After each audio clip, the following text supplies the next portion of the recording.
Assalamualaikum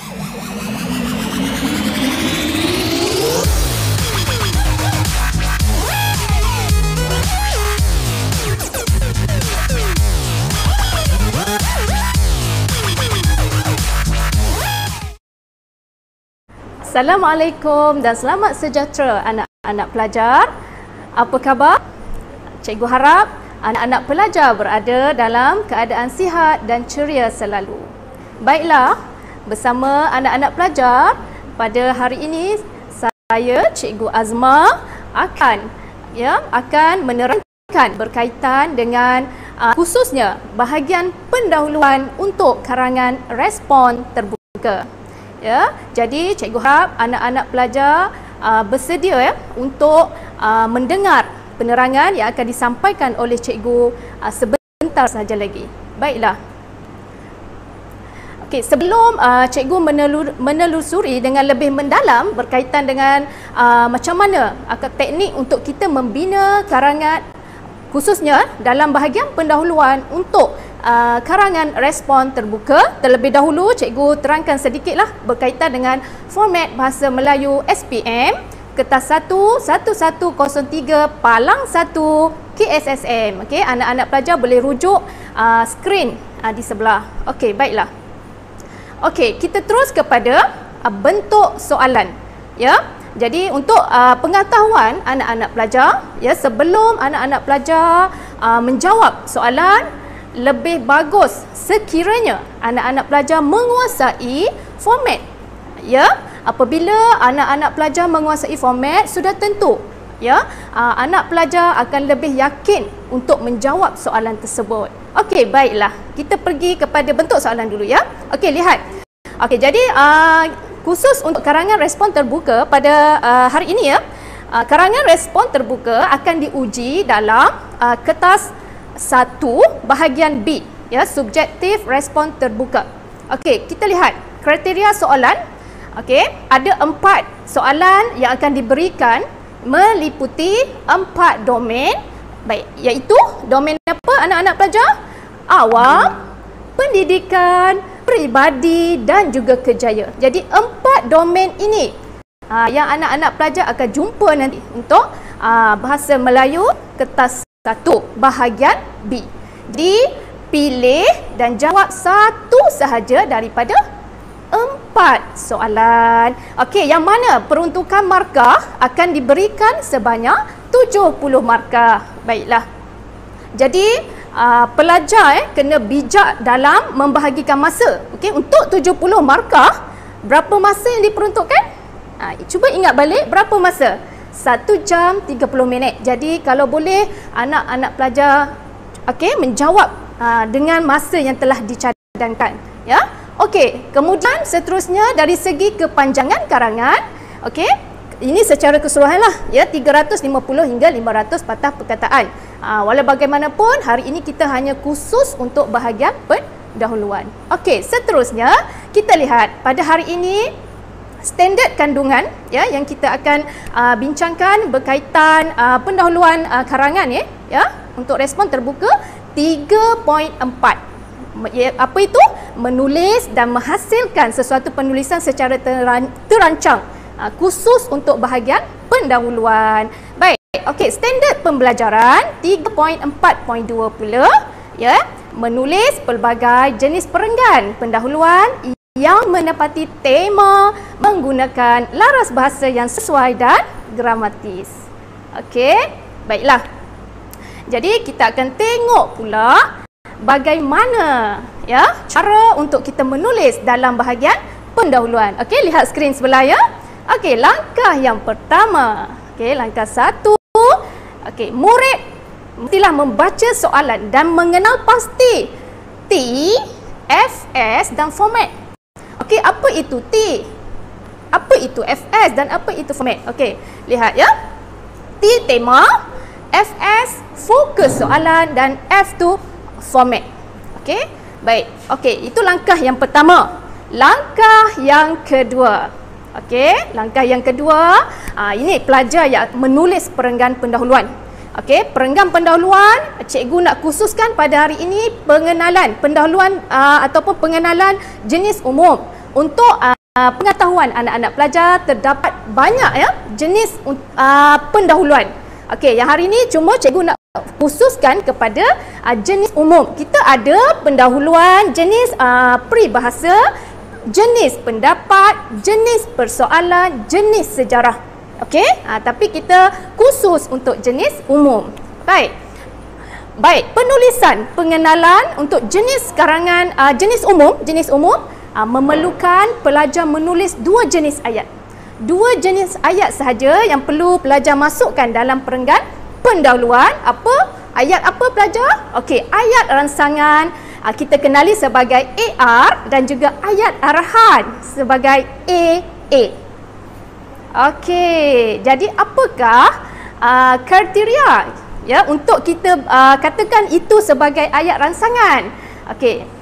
Ayat rangsangan ialah ayat yang berfungsi untuk merangsang pembaca untuk membaca karangan kita, ya. Baik, seterusnya ayat rangsangan juga ini mestilah meninggalkan kesan yang bermakna kepada pembaca atau pemeriksa. Okey, seterusnya ayat rangsangan yang dibina oleh pelajar tu mampu ditulis dengan menggunakan ayat-ayat yang menarik. Yang penting pelajar mesti merujuk kepada tema ya, berdasarkan soalan karangan dan isu yang dikaitkan. Baik, seelok-eloknya dalam perenggan pendahuluan yang pelajar tulis mestilah berkaitan dengan isu semasa yang hendak dikaitkan secara umum, ya. Okey, ini pesanan. Jika ayat yang dibina tidak dapat merangsang minat pembaca, situasi ini akan menyebabkan pengenalan anda biasa sahaja dan tidak ada ciri keistimewaan untuk memikat pembaca maupun pemeriksa. Okey, itu ayat rangsangan. Okey, kita lihat pula ayat arahan.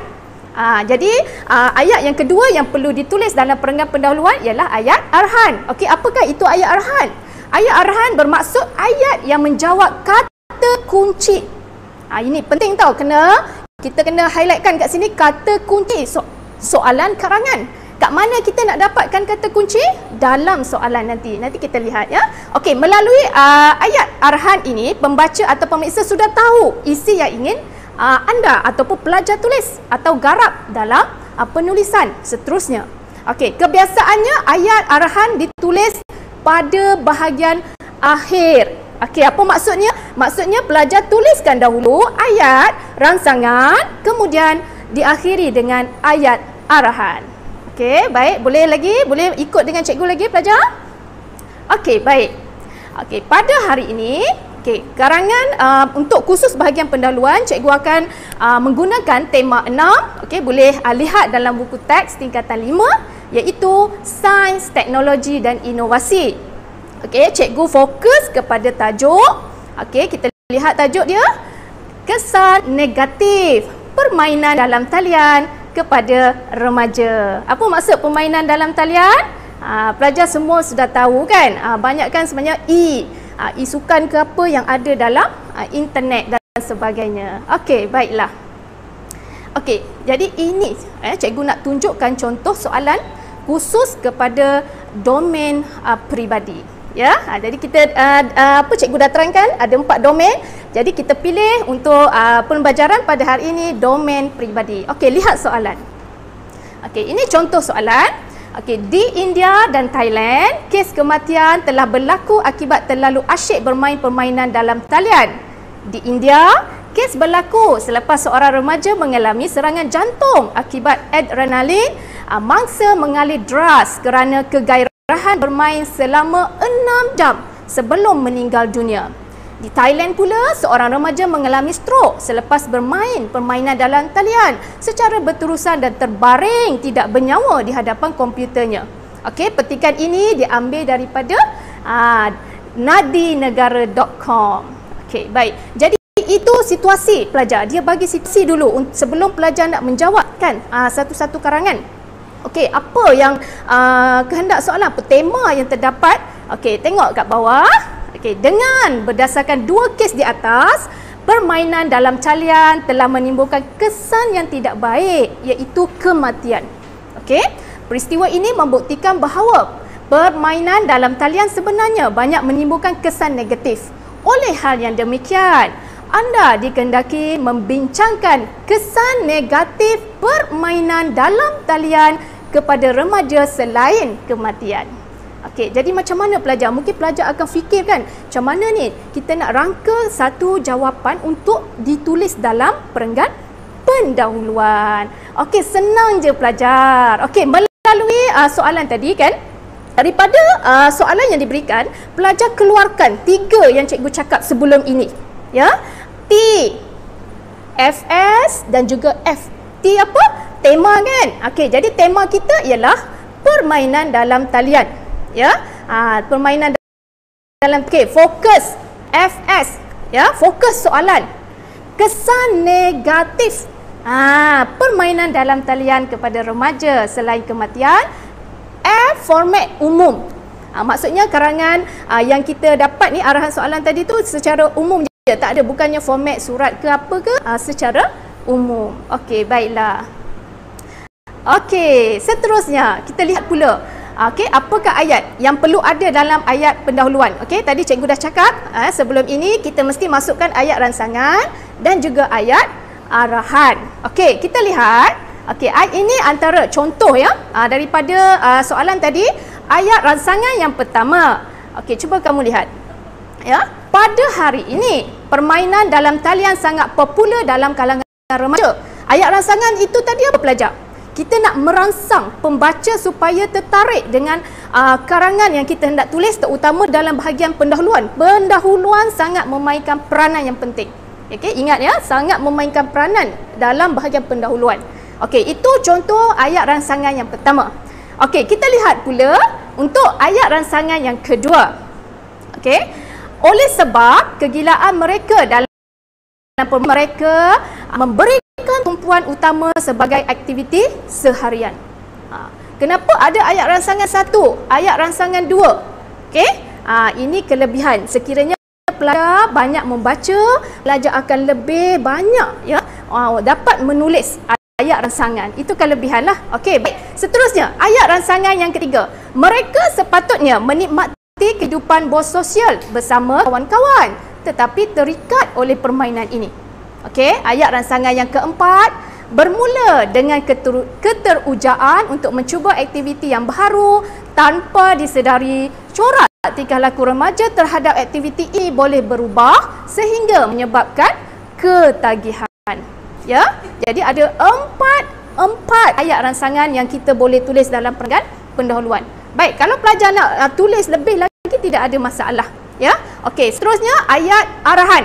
Okey, tadi kat mana kita perlu tulis ayat arahan? Sebaik-baiknya kita tulis pada bahagian akhir dalam perenggan pendahuluan. Okey, misalnya oleh sebab terlalu asyik mengutamakan permainan ini, banyak kesan negatif yang dialami oleh pelajar. Okey, pelajar, cuba kamu lihat dalam ayat arahan ini ada fokus soalan. Ya, memang kita mesti nyatakan fokus soalan dalam ayat arahan supaya pemeriksa ataupun pembaca dapat kenal pasti okey isu yang kamu akan bincangkan nanti dalam perenggan isi. Ya, okey, jadi kat sini ayat arahannya kesan negatif yang dialami oleh pelajar. Okey, baik.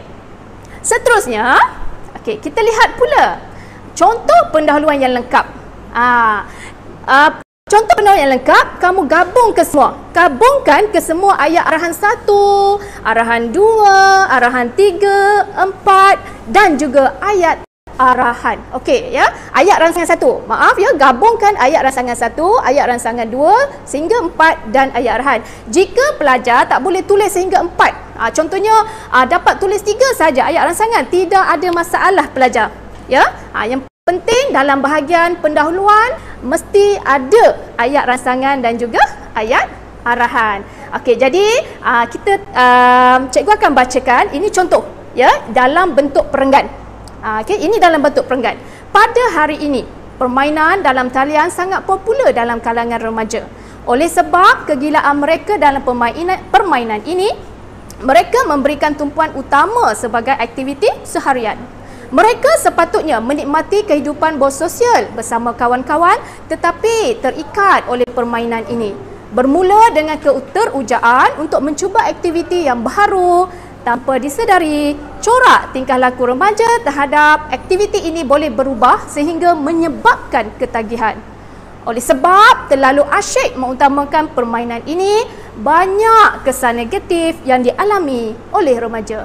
Itu pelajar contoh pendahuluan yang bagus. Ya, ada ayat rangsangan dan juga ayat arahan. Bagaimana pelajar? Pelajar rasa boleh tak kalau dapat bina pendahuluan yang macam cikgu tunjukkan contoh? Bukan inilah contoh satu-satunya ya untuk pengenalan bahagian pendahuluan karangan. Macam cikgu cakap tadi, ada banyak jenis untuk kita bina perenggan pendahuluan ataupun pengenalan. Cuma cikgu hari ini fokus kepada pengenalan umum ataupun pendahuluan jenis umum. Okey? Cikgu harap anak-anak pelajar sedikit sebanyak dapat memahami penerangan yang telah dibuat oleh cikgu pada hari ini. Okey, cikgu rasa setakat itu sahajalah ya berkaitan dengan panduan ataupun teknik yang perlu pelajar tulis untuk bahagian perenggan pendahuluan. Okey, terima kasih. Okey, sebelum itu cikgu nak berpesan kepada anak-anak pelajar ya. Duduk di rumah ya. Okey, jangan lupa ulang kaji pelajaran ya, duduk di rumah, jaga diri. Kita belum menang lagi dengan COVID-19. Sekian, terima kasih.